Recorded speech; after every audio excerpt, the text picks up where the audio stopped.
Good day. Today is Monday, 26th January 2026. And before I begin this program, let me remind you again to tick the like button and to check your subscription to this channel.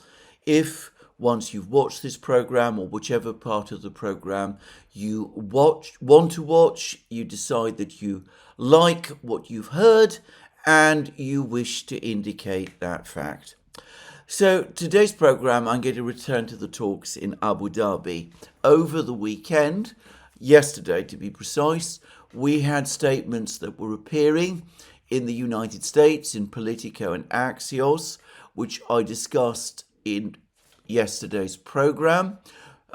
Statements that originated from two anonymous US officials. I'm going to guess that these were Kushner and Witkoff.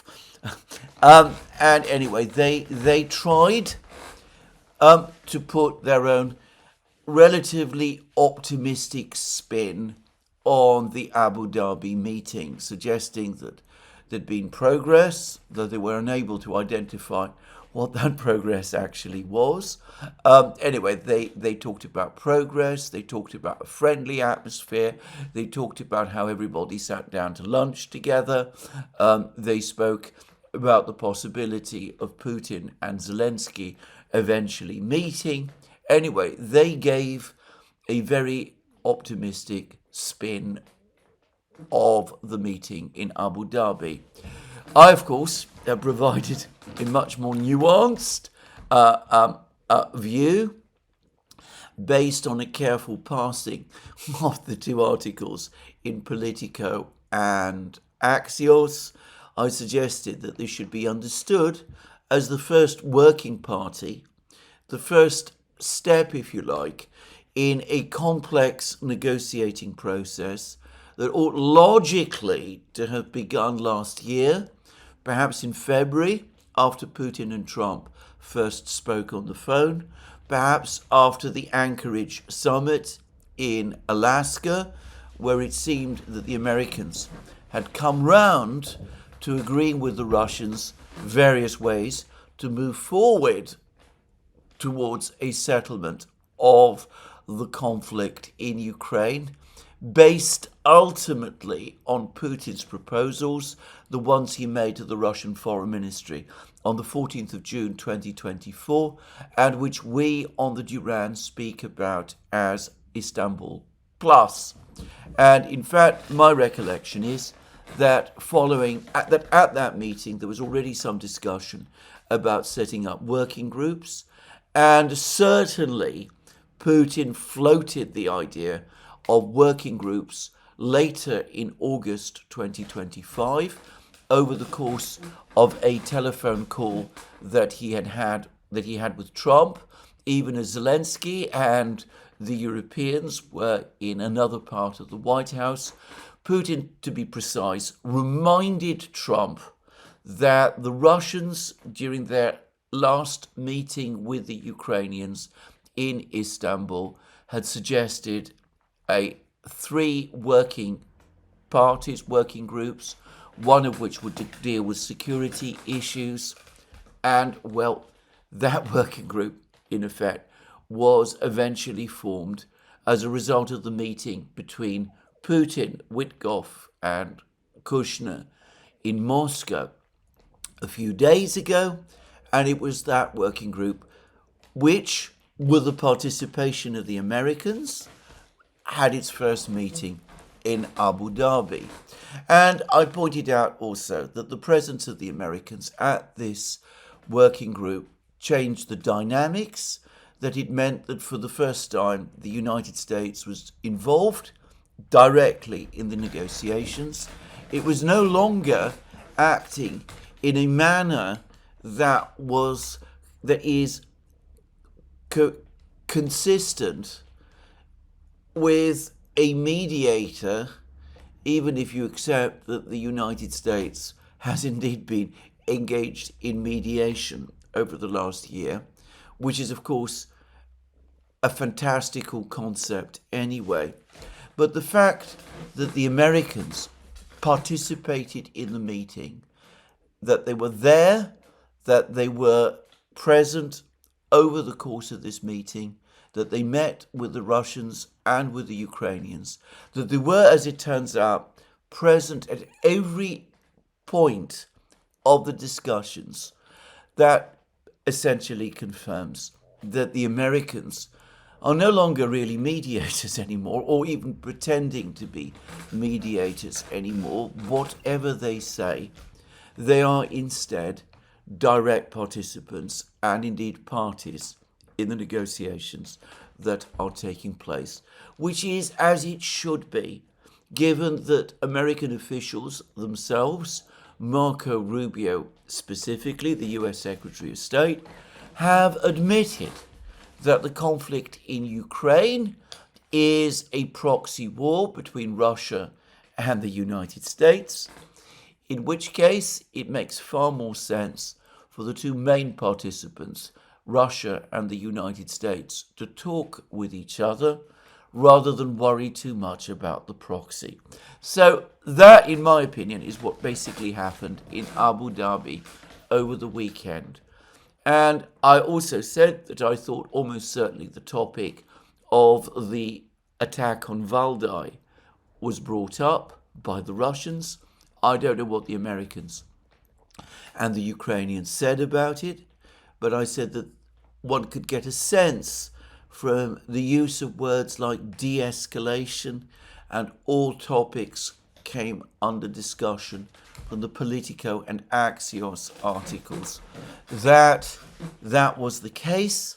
And for the record, there's been a carefully worded message by Dmitri Medvedev, the deputy chair of Russia's Security Council and the man who supervises Russia's military-industrial commission, which, to my mind, comes very close to confirming it. He says that the Russians have this enormously great nuclear capacity, nuclear warfare capacity, that this is what has deterred the United States from far more aggressive action against Russia. He then brought up the way in which the Russians are able to calm the Americans because of their capabilities. He then went straight on to discuss the Valdai attack, and he spoke about how the Russians could carry out strikes, counterstrikes of their own using innovative weapons, which is an elliptical way, or so it seemed to me, of referring to the Oreshnik strike on Lvov. And in effect, what Medvedev said, or at least this is my interpretation of his words, is that after the Oreshnik strike, after the Valdai strike, the Russians basically sobered the Ukrainians down. They demonstrated again their capability, the Oreshnik strike, and they impressed upon the Americans that something like that must never happen again. And that suggests to me, especially with Medvedev's comment coming out directly after the meeting in Abu Dhabi, it suggests to me that this issue, this topic, was indeed discussed in Abu Dhabi. I would be astonished were that not the case, by the way. Anyway, so that's what the Americans have been saying. But over the last 24 hours, rather belatedly, the Russians have begun to weigh in, and we're getting everything from Peskov, who is Putin's spokesman, and unsurprisingly, entirely unsurprisingly, he is taking a much more sober view of the negotiations, the talks in Abu Dhabi.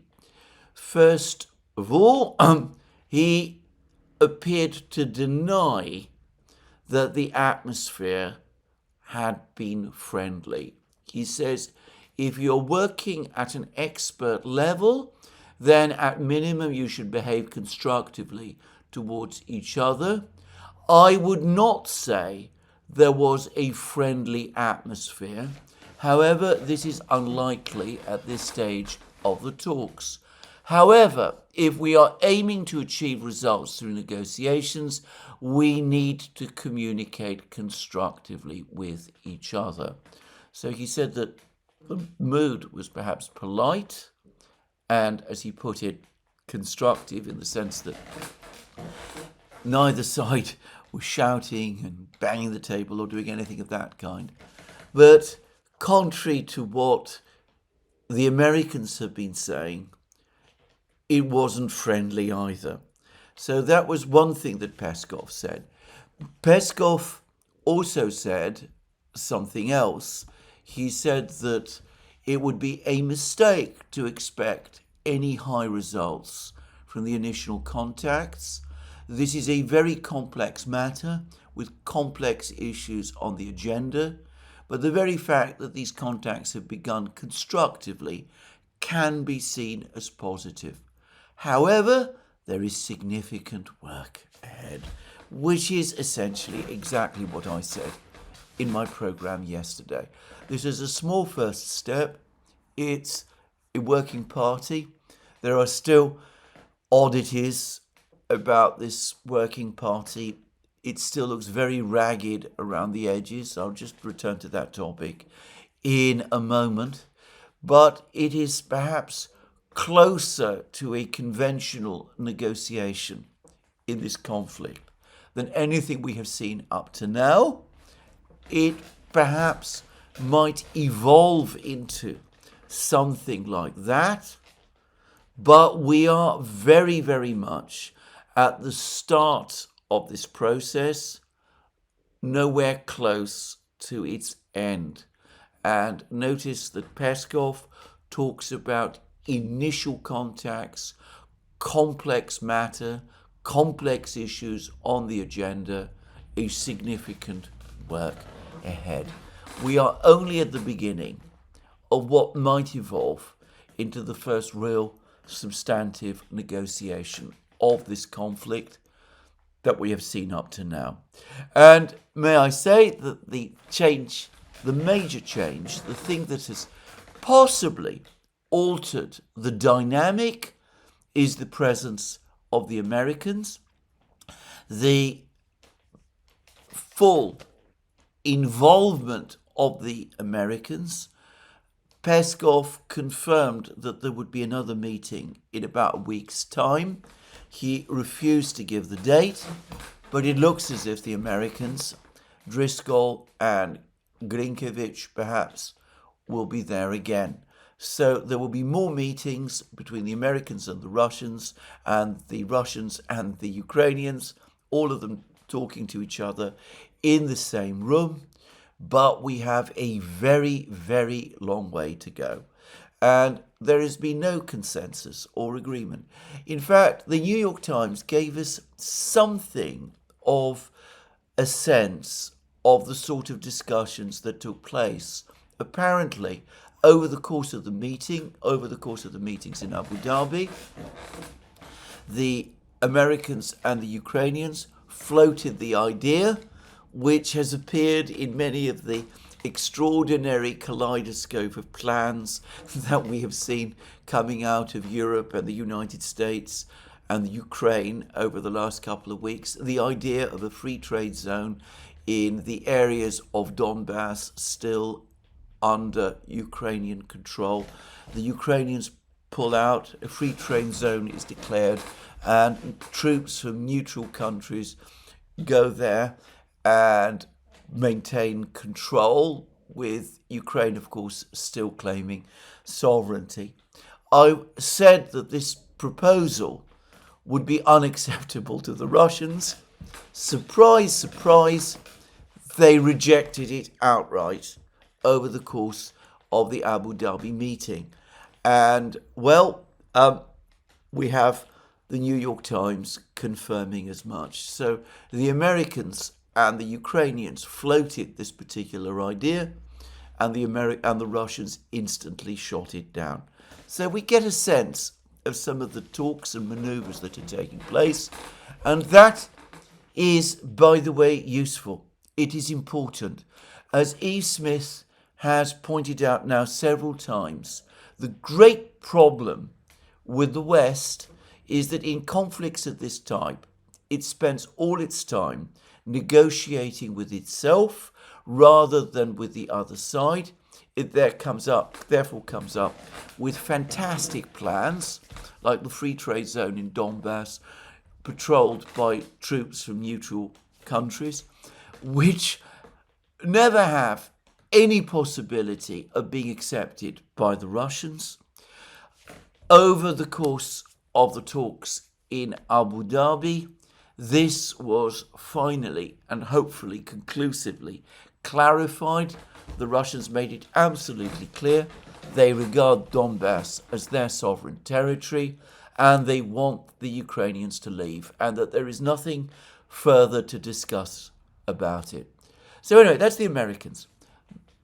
That's what the Russians have been saying. Now, Peskov said something else, and he actually said that yesterday, when I found it very interesting, because he made the same point that I've made about the American approach to these negotiations before. Back in the spring of last year, when the Americans were talking about a ceasefire and were trying to pressure everybody to agree to a ceasefire on the existing conflict lines, I said that the Americans were at risk of giving the impression to the Russians that they were in a hurry to end the war. And the Russians would unquestionably see that as a sign of weakness, and a sign of weakness that they would be able to take advantage of. And Peskov said exactly that yesterday. He said that the Americans are in a hurry. When they met Putin, one of the reasons why the meeting with Putin, the one that took place a few days ago, went on for so many hours was because the Americans were anxious to move the process forward and were trying to explore all options with him. They managed to get the agreement to the Working Party, but of course they didn't get any substantive concessions from Putin whatsoever. And the Russians are again concluding that the Americans are in a hurry. And why are they in a hurry? Well, it's not difficult to understand why. Ukraine is losing the war. Sooner or later, it's going to start to unravel and break down and collapse. The front lines have not yet collapsed, but they are cracking, and they're cracking badly. Slavyansk and Kramatorsk, the last big line of defense in Donbass, is now under pressure and over the next few months is likely to fall.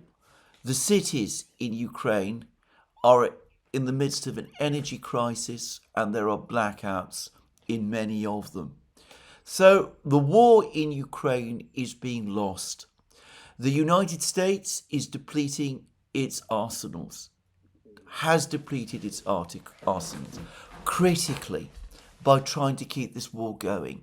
It's been sending Patriot missiles and other weapons to Ukraine, running down its own stockpiles and its own arsenals. It's short of ammunition. It's short of other things. And this is dangerous for the United States, given the level of commitments the United States has around the world. And it is particularly dangerous given that the United States is focused mostly now on the Asia-Pacific region, where it needs to confront, or where it's chosen to confront, China, as the Security Strategy Review document of a few days ago and the the Pentagon's own defense strategy document made clear. And the Americans also have now seen how weak the Europeans are. that the Europeans are incapable of holding back the Russians by themselves. They do not want a crisis in Europe, even as they want to focus their resources on the Asia-Pacific region, because that is where the Chinese are becoming stronger and stronger. And for that reason, the Americans want to reach some kind of long-term understanding with Russia that will stabilize the situation in Europe. And they're even talking now about trying to improve the relations between Europe and Russia as well. And if you understand American strategic priorities, all of this makes sense. The original plan to destabilize Russia, to defeat its army, to create a regime change crisis in Moscow has failed.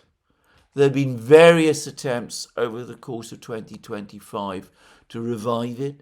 There was Lindsey Graham's bone-crushing sanctions idea. There was the sanctions, Scott Bessent's sanctions on Rosneft and Lukoil. There was the attack on Valdai and the attempt to assassinate Putin, which I have no doubt that was. But ultimately and always, they come back to square one. They can't achieve the objective of destabilizing Russia, of causing a political crisis there, of suffocating its economy, or defeating its army on the battlefronts.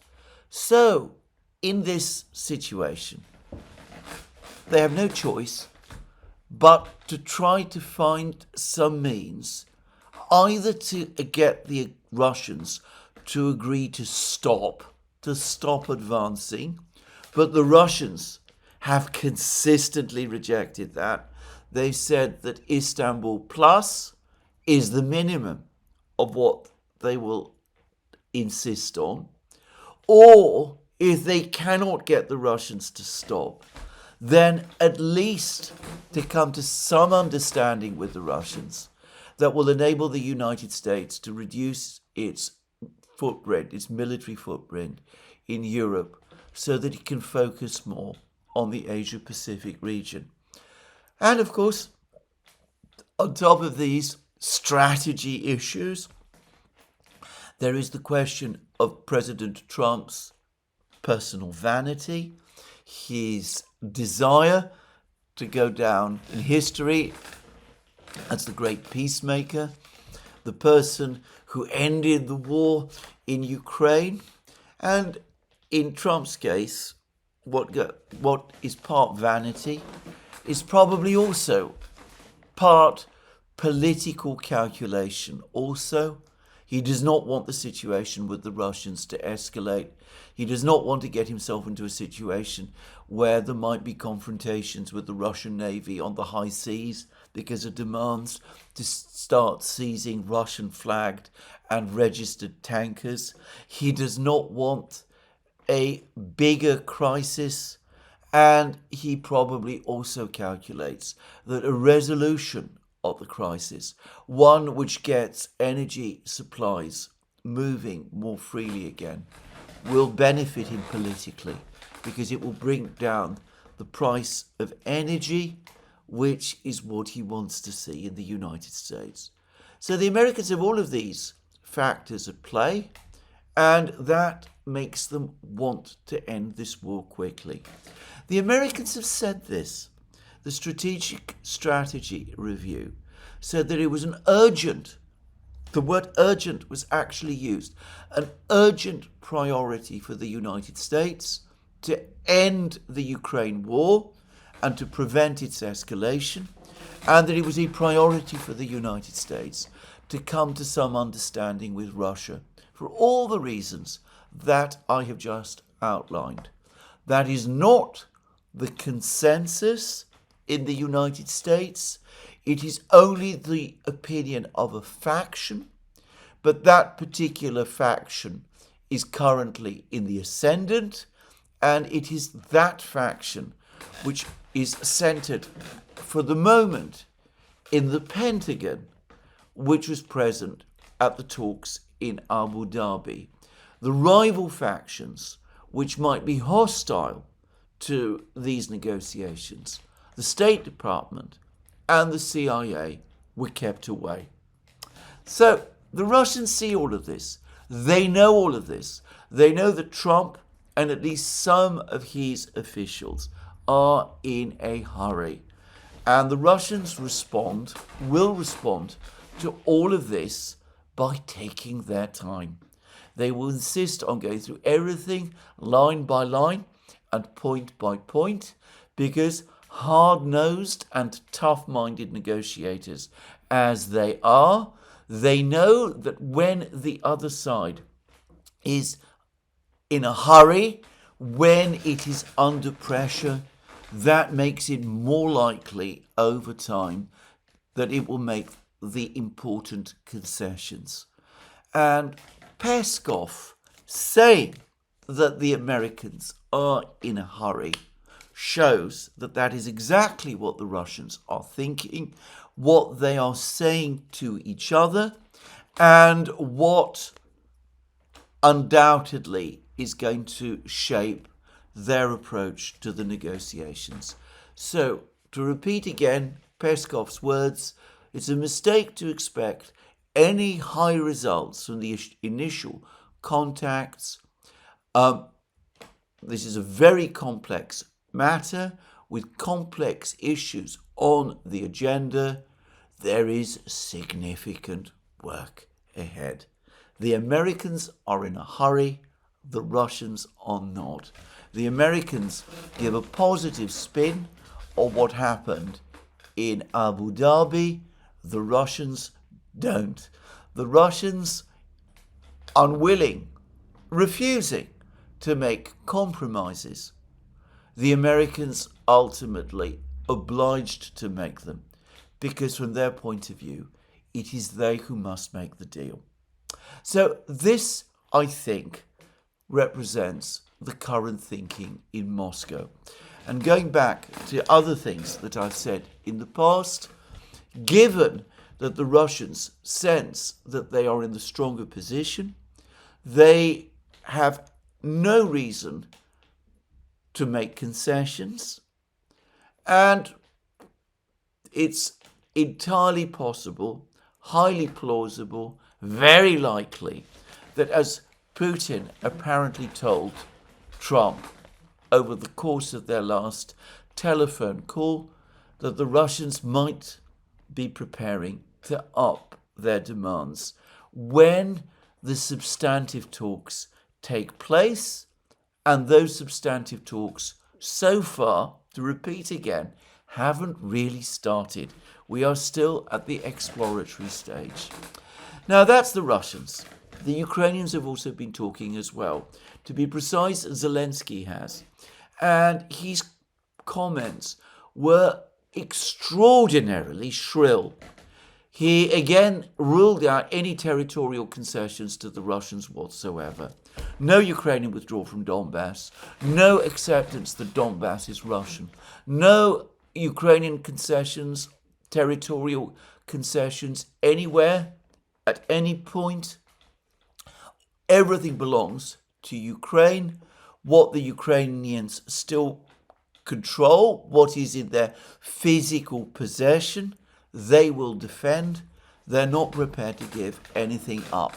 So, a flat rejection of Russian demands which, be it noted, the Americans are apparently committed. They committed themselves in Anchorage, at least in part, to supporting.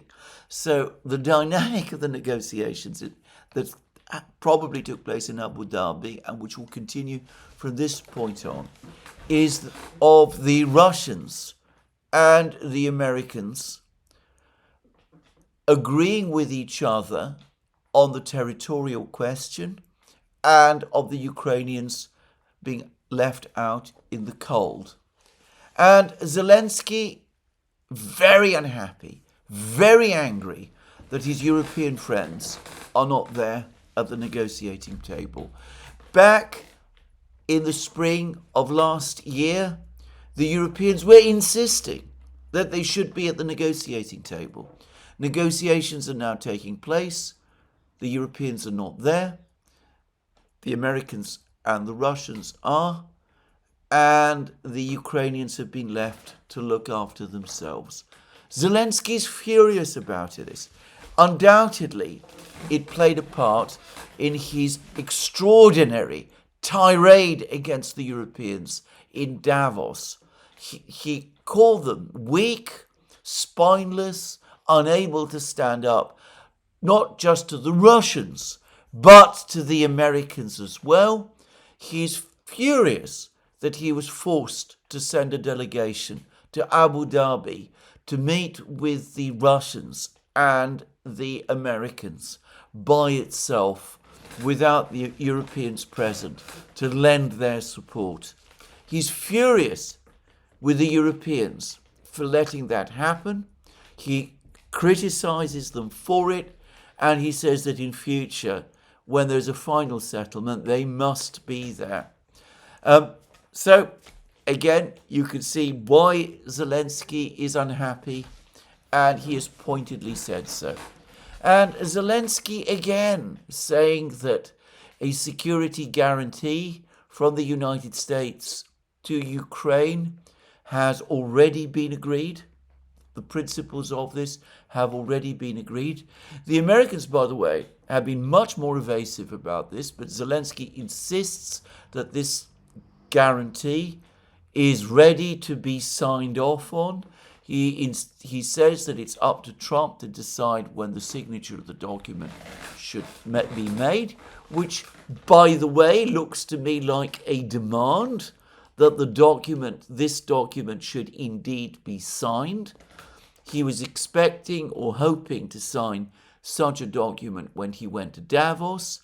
He probably went to Davos in the belief that something, at least, would be signed there, preferably the security guarantee document, or if not that, at least the $800 billion reconstruction document, which he could take back to Kiev in order to reassure people there that the money flow, this critically important money flow to Kiev, will resume. So he was furious that no such documents were ready for signature. He's insisting, he's demanding now that it must be signed. And he doesn't just want it signed, he wants it ratified forthwith, without delay, by the US Senate, preempting the negotiations with the Russians. And he wants it signed and ratified by the Ukrainian parliament as well. But of course, a treaty like that can only be ratified by the Senate if Donald Trump signs it. And for the moment, at least, Donald Trump is not signing it because it seems he has understood that if the United States were to do such a thing, not only would it be making a commitment to Ukraine now, but it would almost certainly be taking a step that would destroy the negotiation process that has begun in Abu Dhabi, which he's, as I said, keen to succeed for all the reasons that I have outlined. So he is dragging his feet on that. Security guarantee document can only be signed, according to the Americans, as part of a final settlement, a final agreement of the conflict, and that means that the Russians will have a say, and the Russians have already rejected that idea, the idea of security guarantees in that form outright, and have said as much in many places. So Zelensky, nonetheless, furious that hasn't been given, insisting on it, wanting it to be ratified by the Senate immediately. He also demands immediate entry for Ukraine, by the way, into the European Union. Not only does he want the Europeans participating in the talks, but he wants the Europeans alongside and treating Ukraine as a formal ally, if not through membership of NATO, at least through membership of the European Union. And he's becoming increasingly frustrated and angry that that hasn't happened. Hungary, of course, solidly opposes this membership bid by Ukraine. Austria also has said that it is hostile to this idea. And about a week ago, there was an interesting article in the Financial Times which said that the European Commission's attempt to fast-track Ukraine's membership of NATO, of the EU, with proposals that Ukraine could join the EU but only participate in some of its institutions, but not in others. That this was encountering opposition from member states, some EU member states, obviously going beyond the usual suspects, Hungary, Slovakia, and those, with some member states coming back and saying that this was an incredibly bad idea, that it set an awful precedent, that other countries, Turkey for example, might say, well, if you can do this for Ukraine, why can't you do it for us? And many, many European countries do not want Turkey joining the EU in any form, under any circumstances. So this has already provoked a row, and for the moment at least, that particular proposal seems to have been put away, shelved in a lower drawer.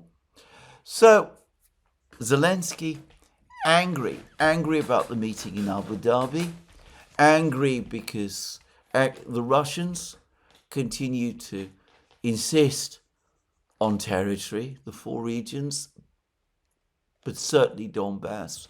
The Americans appear to be agreeing with them. Zelensky furious about this, digging in his heels, and Zelensky unhappy, basically, about the whole process. Last year, he took a decision to call off the bilateral negotiations between Ukraine and the Russians in Istanbul. He made statements to that effect at the end of last year, as did other Ukrainian officials, and he is extremely unhappy to have been strong-armed into talks in Abu Dhabi with the Americans present, and also leaning and putting pressure on him to make concessions that he doesn't want.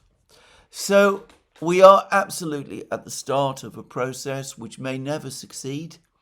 It's also a process where a huge amount of time has been lost. If working party of this kind had been set up by the Americans back in February last year, when Trump and Putin first spoke, or if it had been set up directly after the Anchorage summit meeting, then there might have been time to move forward with this process, to give it the necessary time and space to achieve an outcome. But the Americans wasted much of last year with very incoherent diplomatic efforts. We finally got to the point where proper negotiating teams are finally being assembled and are starting to meet. But we see that the Russians are saying that this process needs to take time. The Americans are maybe in a hurry, but we are not. It may take months. It might even take years. This is not what the Americans want. It is not what the Ukrainians want. And of course, Ukraine itself might not have those months or years. Gordon Hahn has written well about this. He said that the situation in Ukraine is so bad now that if this process takes 8 months, there might not be a Ukraine around in 8 months to complete this negotiation process. You could say, as I have said, that if this negotiation is now going to be a long and twisted road, and bear in mind that the Paris peace talks between the Americans, the North Vietnamese, and the South Vietnamese too, by the way, lasted 4 years. Well, you can see how long and twisted the road in this conflict might be. Well, if this is going to be a long and twisted road in the negotiations, well, Ukraine itself is running out of road. Its cities are in blackout. Many of its people now are living out in tents. I will come up to that shortly. And the war itself on the battlefronts is being lost. Time has been wasted. It was wasted by the Americans. It has been cataclysmically wasted by the Europeans, who, instead of doing everything they could to assist this negotiating process, have constantly and incessantly sought to sabotage it for their own selfish and frankly narcissistic reasons. And I can't help but think that this has all started now far too late in the day. We are now so close to the end that it is impossible to see how the diplomacy can speed up and catch up. And to repeat again, the Russians are saying that they are in no hurry. This process can take its time. Well, I'm going to finish this discussion of the negotiations in Abu Dhabi, my very last one for the next couple of days. I'm just going to finish with one last point, which is that a number of people have pointed to the extreme casualness in which the American negotiators were dressed over the course of this meeting. Open-neck shirts, sometimes no suits. Kushner was in some kind of polo neck shirt. The Russians were all in suits, wearing ties. The Ukrainians mostly were, except for Ukrainian military officers who like to turn up in camouflage jackets to these sort of meetings, which, by the way, I also think is inappropriate. But anyway, Urmerov, always there in his black shirt, which has become a signature thing. So the Ukrainians looking pretty ragged as well, as they, by the way, have done in every meeting of the negotiators. But the Americans taking this further, perhaps to an extreme.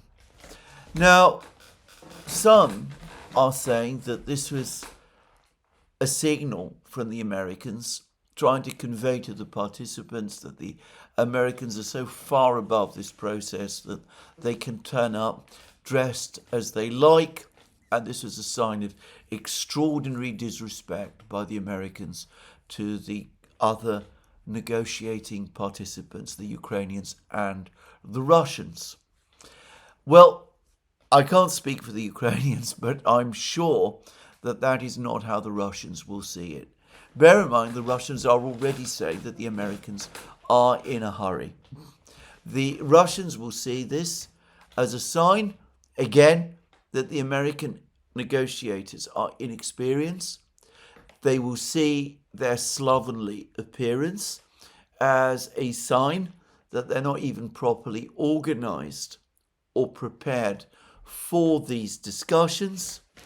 It's going to make the Russians, far from being awed or intimidated, actually, I think, rather contemptuous. It's going to make them feel that they're not dealing with the Americans, with entirely serious people. And that is going to make the Russians even more careful and even more determined to take their time. For the record, my own view is that the Americans often have a habit of doing this thing. I don't think anything specifically was intended by it. I've seen this from the Americans myself. And by the way, I remember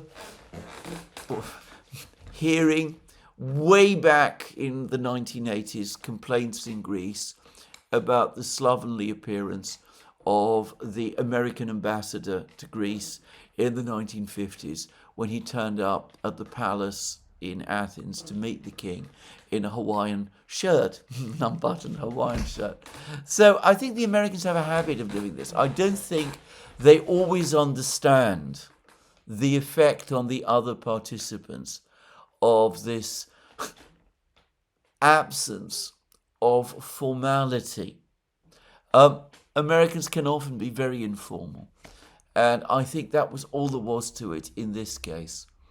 But certainly, I would advise them in future, assuming they're listening to this advice, which of course they probably are not, I would advise them in future, when they attend meetings of this kind, to turn up dressed properly with suits and ties, however uncomfortable it might be, and to make the effort to at least appear professional in this negotiation, which, as Peskov says, is a complex matter covering difficult, complex issues. Just a sec. Anyway, that brings me back to the war. Now, we've been getting less information from the battlefronts, which, as I said many times, is not a sign that things are not happening on the battlefronts. It is more likely to be a sign that many things are happening in the battlefronts, and that neither side wants us to know about them. Now, the first thing to say is that the Russian offensive against the cities continues. Yesterday, I touched on the fact that some people rather optimistically are talking about an improvement of the situation in Kiev.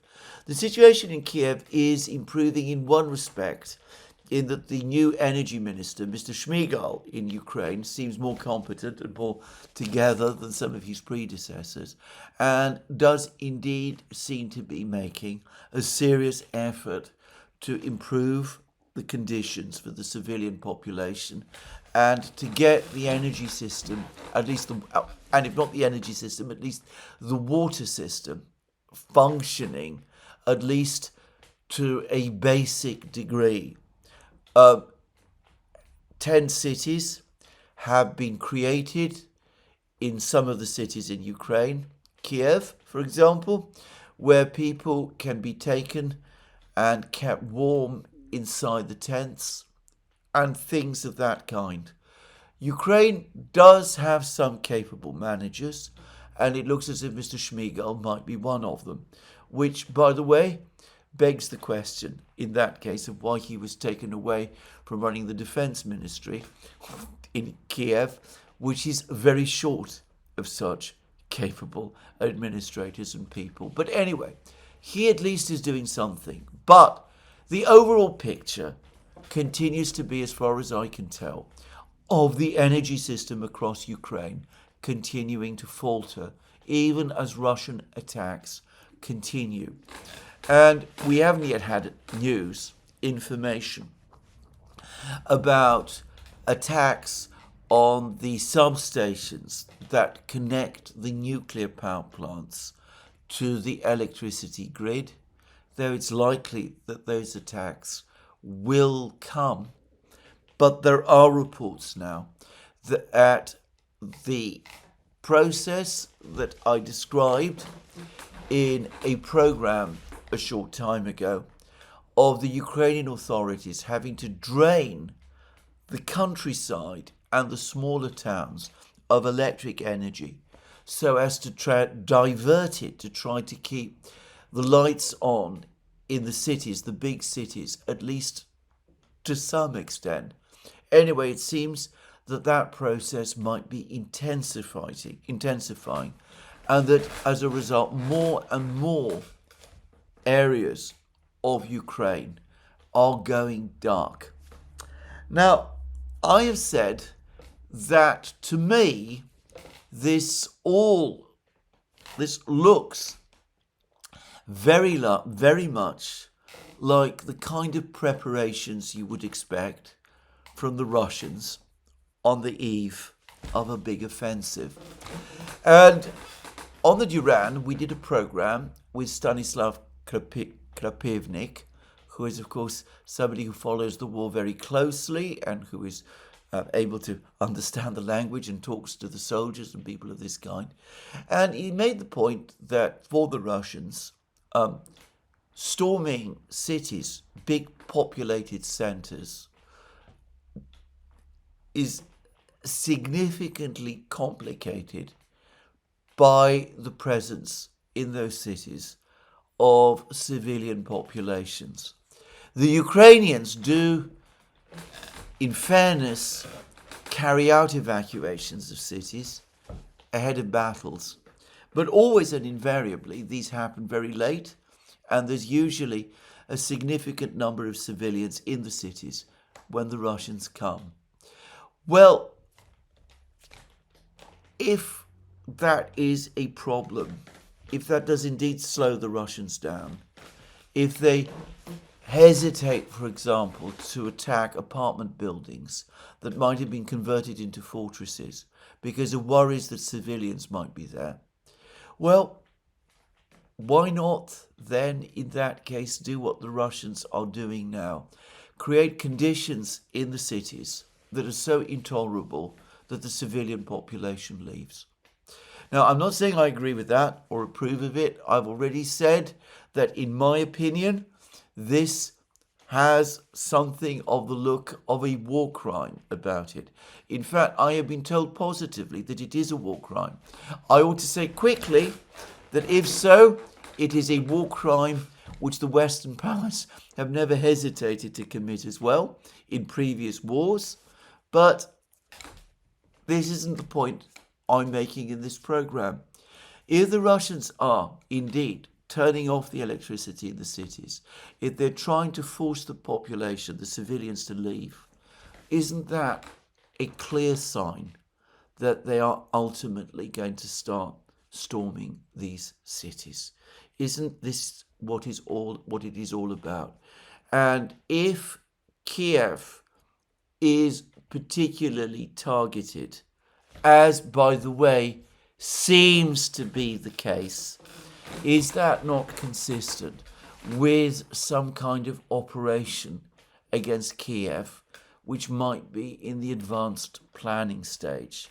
And could that explain, perhaps, Russian activities in northeastern Ukraine, this gradual penetration of the Russians into more and more areas in Kharkiv region, with the Russians steadily expanding their footprint in Kharkiv region.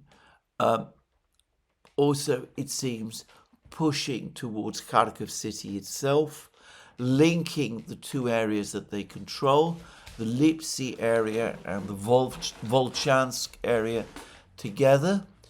And also the Russians are doing the same in Sumy region, which is, of course, closer to Kiev. It seems that they're expanding their territorial reach in Sumy region. The Russian general in command of Group of Forces North, General Nikiforov, recently said that his soldiers are just 20 kilometers from the city of Sumy. Could it be that the Russians ultimately are preparing the ground for a storming operation of Sumy? And might it be that why another city in northeastern Ukraine, Chernigov, is now also out of electric power, why the Russians have attacked the power stations there, why there is no power in that city, why there is blackouts, and why, again, there are reports of civilians leaving. Chernihiv is actually closer, much closer to Kiev than Sumy is. The Russians, by the way, briefly occupied the city of Sumy in February 2022 for about a day, but they didn't stay there because their forces moved on along the main highway to Kiev itself. Perhaps this time they intend not just to storm it, but to take it, to actually keep it under their control. They never did capture Chernihiv, though they did surround it in February and March 2022. And as I remember, at the time of the initialing of the draft Istanbul Agreement in April 2022, it seemed as if the Russian siege of Chernihiv might be actually tightening. But the Russians never actually attempted to storm Chernihiv itself at that time, even though it is the big city immediately to the east of Kiev. Might the fact that the Russians are now switching Chernihiv off, or at least working towards doing so, be a sign that Chernihiv, along with Sumy and Kharkiv, are now in their sights, and that they do eventually plan to move into these cities, to storm these cities, and then perhaps advance beyond these cities to Kiev itself. Now, I don't know. The Russian General Staff doesn't share its plans with me. I'm not able to say whether this is true. The Ukrainians will, of course, defend Kiev with everything they've got. Zelensky will insist on it. That might weaken Ukrainian positions elsewhere in Ukraine. There is a school of thought, by the way, that one of the major reasons why the Russians sent troops to the area around Kiev in the February and March 2022 was precisely in order to divert Ukrainian manpower from southern Ukraine, from Zaporozhye region, which of course facilitated the Russians gaining control of much of Zaporozhye and Kherson regions in the first weeks of the war, establishing their land bridge to Crimea. Just to say. So anyway, it could be that this is the plan, and that this plan is in preparation, and that we are seeing the first steps towards executing that plan. As Stanislav Krapivnik has pointed out in other programs, the Russians have no shortage of troops if such an offensive is indeed being prepared. They have 2 reserve armies located very close to this specific area. They have other reserve forces further in the rear.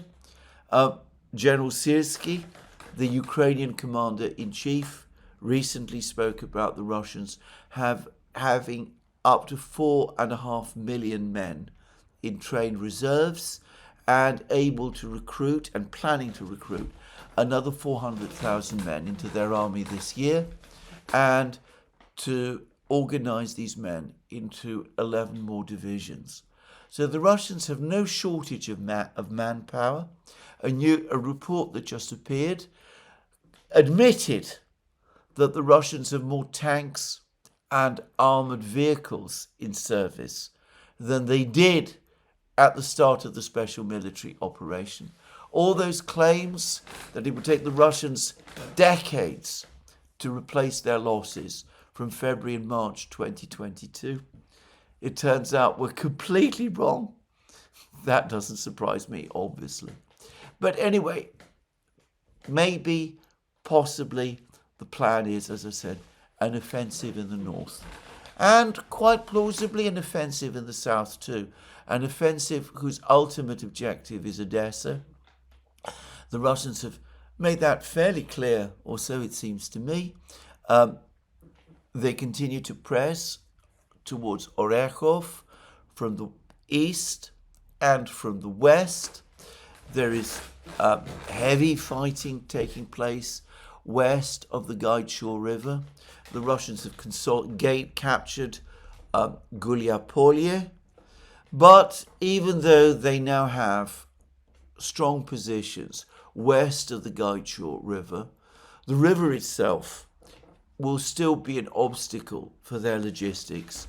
They will still need to build bridges, pontoon bridges, and those kind of things to get their supplies across and to build them in sufficient number and to protect them against potential Ukrainian drone attacks and that sort of thing.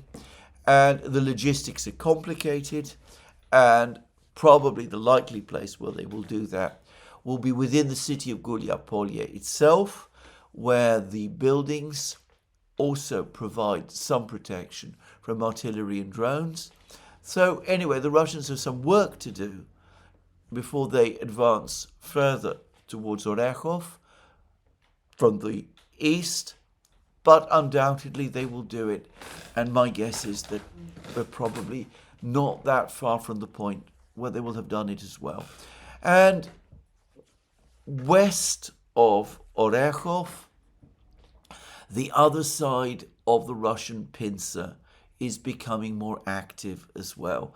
General Teplinsky's troops continue to push westwards towards Orechov, even as they're taking positions immediately to the south of Zaporozhye city, and even as the drone operators, the Russian drone operators, become increasingly busy in this area, interrupting supplies from Zaporozhye to Orechov as well.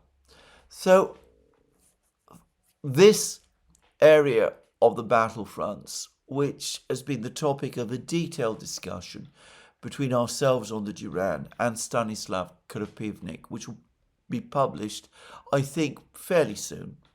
Anyway, this area of the front lines is likely to become very, very active at some point in the next few weeks, and quite probably things will start to move there very quickly also. Anyway, that's one area of the battle. The other area is Donbass, where it all began, and where Zelensky has dug in his heels and continues to insist that he will never retreat from it.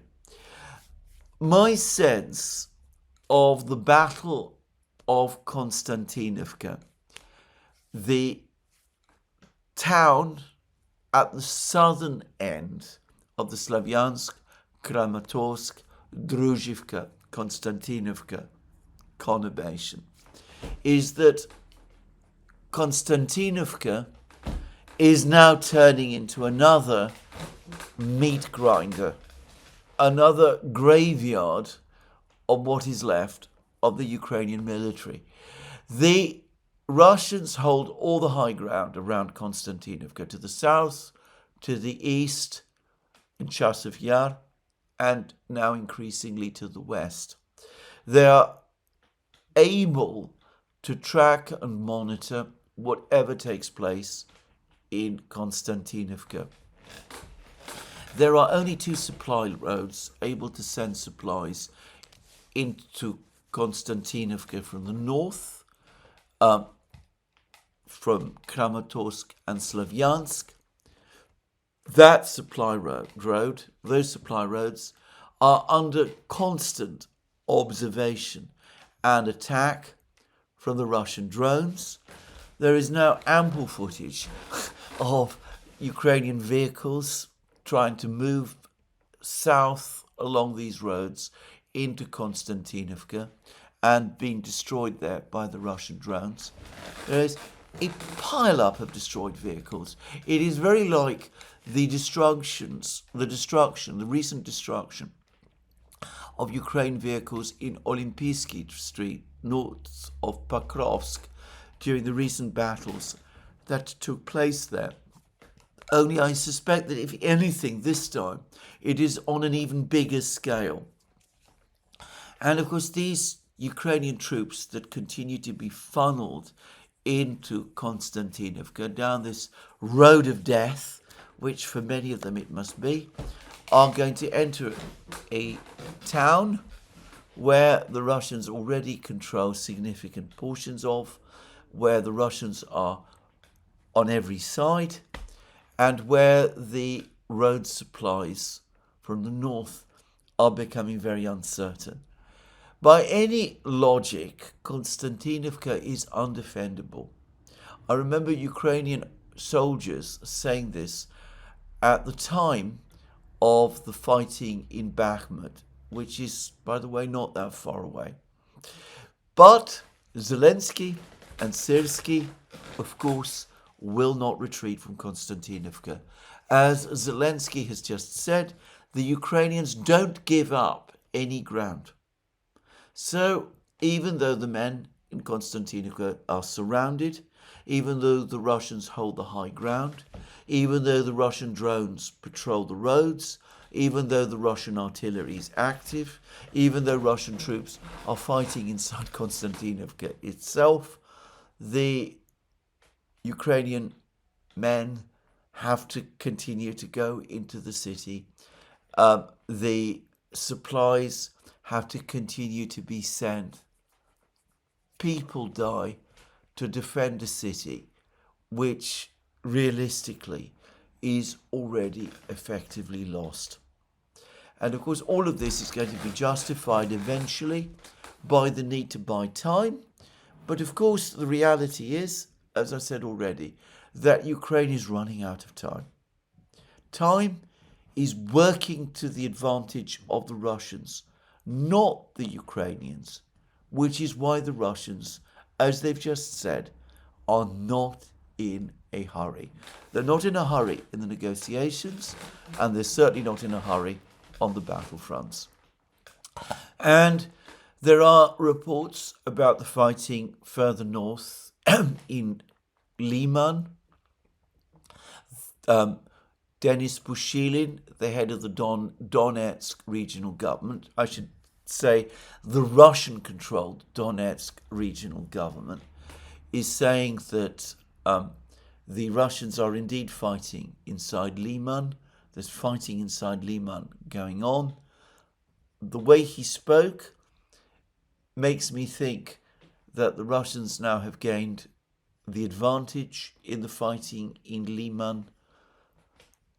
Perhaps fairly soon this town will fall, and I understand that if it does, the Russians control the high ground. In other places closer to Slavyansk and Kramatorsk, to the northern end of the Slavyansk-Kramatorsk conurbation. If there is a big offensive being prepared by the Russians, then it seems to me that everything that they are currently doing can be explained quite plausibly as preparatory steps in advance of it. I wonder whether discussions about that possibility are ongoing, either in Kiev or in any Western capital. I'm going to make a guess. My guess is no, because of course they believe, they've convinced themselves that the reality is otherwise, that the Russians have suffered impossibly heavy losses over the course of 2025, and far from being in a position to prepare for offensives, they are in effect exhausted, though there is no evidence of this. And would the Russians really be saying, as Peskov has said today, that they are going to take their time if they were as exhausted as many people in the West choose to think? Anyway, that is the situation in Ukraine. Over the next couple of weeks, I suspect we'll be hearing less about the negotiations in Abu Dhabi, which will continue but be slow and incremental. and a lot more information on the battlefronts. I don't expect to be doing more programs about the talks in Abu Dhabi, at least until the next meeting next week, and perhaps not even then, if I have to be honest, though we shall see. Anyway, in the meantime, all sorts of other things continue to take place around the world. The Iranians are busy making very strong warnings, giving very, very strong warnings about the build-up of US forces near their country. The United States still talks about negotiations with Iran. I always take the view that when you assemble huge armadas of ships and men and aircraft, and you're the United States, then sooner or later you're going to use them. It hasn't always played out like that with Iran, but frankly, given the belligerence of the current president and his officials towards Iran, I think that sooner or later President Trump will order another attack on Iran, and he has the forces in place now that he probably feels are sufficiently strong to do it. In Venezuela, the Delcy Rodriguez government has categorically denied the story in The Guardian that she was in any way involved in discussions with the Americans that led up to the abduction of President Maduro. Well, I have to say, you would expect such a denial. I still think, more likely than not, there is some truth to this Guardian story after all. The Russians have reacted very, very negatively to rumors that the United States might be considering a blockade of Cuba. They said that they are alarmed by these reports and that they strongly oppose them.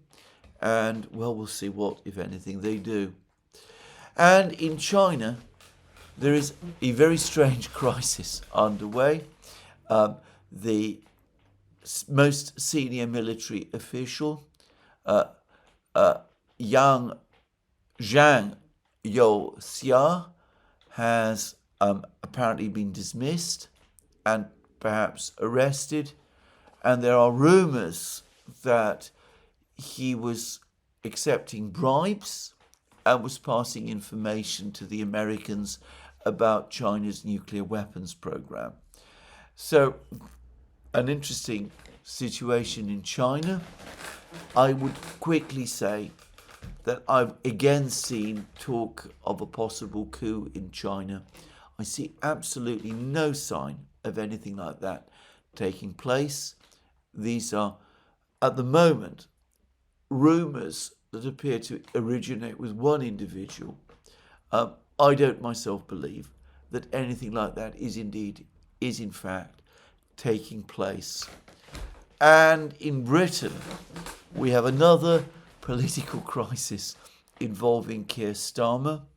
I'm not going to get into the details of it in this program. Anyway, that's where we are. Negotiations to end the conflict in Ukraine started very late in the day. The Russians taking their time, completely uncompromising, focused on winning the war. And that, I think, is where we're going to stay, at least for the next few months. I don't know what the Americans are going to do. The slovenly appearance of their delegation to these talks may suggest that they haven't appreciated the length of the marathon that they're going to have to run. I think they need to start thinking about that, dress more appropriately, and start game planning for a long, tough negotiation, and do so right away, certainly before the next meeting next week takes place. Well, this is where I finish today's program. Let me remind you again, you can find all our programs on our various platforms, Locals, Rumble and X. You can support our work via Patreon and Subscribestar by going to our shop, links under this video. Last but not least, if you've liked this video, please remember to tick the like button and to check your subscription to this channel. That's me for today. More from me soon. Have a very good day.